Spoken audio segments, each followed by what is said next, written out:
Hello everyone and welcome to a quick Microsoft Excel tutorial. In today's video I want to show you how to add leading zeros in Excel. This is actually quite simple. To do this I first open Excel, and here I have already prepared two examples that show how leading zeros are added in different scenarios. The first example is about German area codes of different cities. Since German area codes always have to have a leading zero, this is a good example of how we always put a leading zero in front, no matter how long the number is. First, I select the area that I want to format, right-click, and go to Format Cells.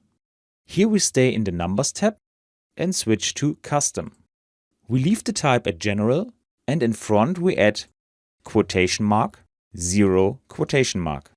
Since I'm using a European version of Microsoft Excel here, it's the double quotation marks. For users in the US, however, it is most likely the single ones.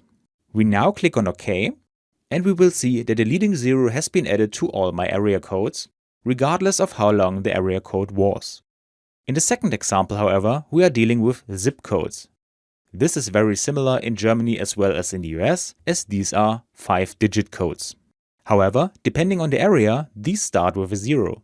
To ensure that each zip code has 5 digits and that a leading zero is only added if necessary, we proceed as follows. Again, we select the area, we right-click again and go to Format Cells, stay in the Numbers tab and go to Custom, but this time we remove General and enter 0 #####, and this tells Microsoft Excel that all numbers must be 5 digits, and if they only are 4 digits, a 0 must be added in front of them. We now click on OK, and we see that this has worked perfectly. And that's all you need to know.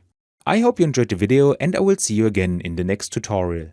Until then, your tutorial guy. Bye.